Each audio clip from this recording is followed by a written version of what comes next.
Hi friends, welcome and welcome to our channel. This video is sponsored by SBO Digital Marketing. இந்த கம்பெனியில் நீங்கள் work பண்ணுறதுக்கு Facebook, Instagram, YouTube இந்த மாதிரி social மீடியாவை பற்றி உங்களுக்கு தெரிஞ்சிருந்தாவே போதும். மாதத்துக்கு சர்வசாதாரணமாக 15,000 21,000 ரூபாய் வரையும் உங்களால் சம்பாதிக்க முடியும். அப்படி என்ன ஜாப் அப்படின்றத நீங்கள் தெளிவாக தெரிஞ்சுக்கணும் அப்படின்னா ஸ்க்ரீனில் நம்பர் கொடுத்துருக்கேன். அது மட்டும் இல்லாமல் டிஸ்கிரிப்ஷன்லையும் நம்பர் இருக்குது. தாராளமாக நீங்கள் வாட்ஸ்அப் பண்ணி என்ன ஒர்க் அப்படின்றத நீங்கள் டீட்டெயிலாக தெரிஞ்சுக்கலாம். ஸ்கிப் பண்ணாதீங்க. பெரிய தப்பு. தினம் 300 ரூபாய் சம்பாதிக்க அரிய வாய்ப்பு. இன்ஸ்டாகிராம், ஃபேஸ்புக் பயன்படுத்த தெரிந்தால் போதும் content post and content publishing மூலமா தினம் 300 ரூபாய் சம்பாதிக்கலாம். இந்த வேலை செய்ய 5 நிமிடம் போதும். Work training support, group communication support, all language customer live chat support, முக்கியமா சொந்தமா ஒரு பிசினஸ் ஸ்டார்ட் பண்ற அளவுக்கு உங்களால கற்றுக்கொள்ளவும் முடியும், சம்பாதிக்கவும் முடியும். இந்த வேலை வாய்ப்பு வழங்குவது 5 வருடத்திற்கு மேல ரன் ஆகிட்டு இருக்க நம்ம தமிழ்நாட்டு company school of business organisation private limited. மேலும் விவரங்களுக்கு டிஸ்கிரிப்ஷன்ல கொடுத்திருக்க நம்பருக்கு வாட்ஸ்அப் பண்ணு. 5/11/2025 புதன்கிழமை நாளைக்கு அன்னாபிஷேகங்க.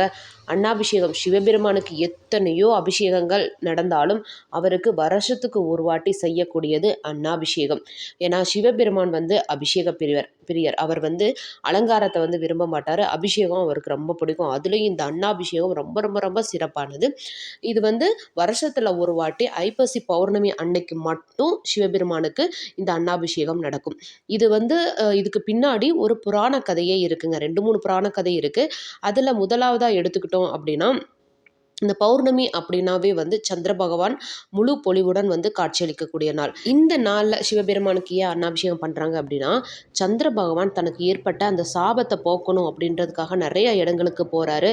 அப்போ அவருக்கு அவரோட சாபம் நீங்கவே இல்லை. இறுதியாக கைலாய வாசனாய சிவபெருமானை நோக்கி தவம் இருக்காரு. அப்போ சிவபெருமான் அவரோட தவத்தை மெச்சி அவருக்கு சாப விமோச்சனம் கொடுக்குறாரு. அந்த நாள் தான் ஐப்பசி பௌர்ணமி.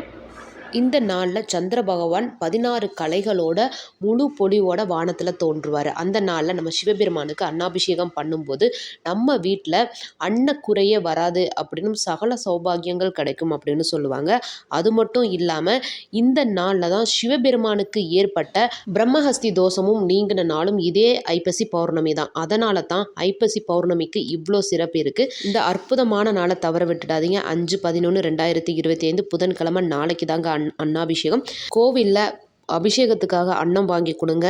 இல்லை பால், தயிர், அர்ச்சனைக்கு வில்வ இலைகள் வாங்கி கொடுத்து சிவபெருமான வழிபடுங்க. அன்னாபிஷேகத்தை பார்க்கும்போது கோடி லிங்க தரிசன புண்ணியம் நம்மளுக்கு கிடைக்கும் அப்படின்னு சொல்லுவாங்க. இதுக்கு காரணம் என்னென்னா, ஒவ்வொரு அரிசியும் ஒவ்வொரு லிங்கம் அப்படின்ற கணக்கில் நம்ம அன்னாபிஷேகத்தை பார்க்கும்போது கோடி புண்ணிய லிங்க தரிசனம் கிடைக்கும் அப்படின்னு சொல்லப்படுது. இந்த அற்புதமான நாளை தவற விட்டுடாதீங்க. நம்மளோட சேனலுக்கு நீங்கள் இப்போ தான் புதுசாக பார்க்குறீங்க அப்படின்னா மறக்காமல் நம்மளோட சேனலை லைக் பண்ணி, ஷேர் பண்ணி, கமெண்ட் பண்ணி, சப்ஸ்கிரைப் பண்ணுங்கள். உங்களோட நண்பர்கள் கூடயும் இந்த வீடியோவை பகிர்ந்துக்கோங்க. நல்ல விஷயம் எல்லாருக்குமே பரவட்டுமே.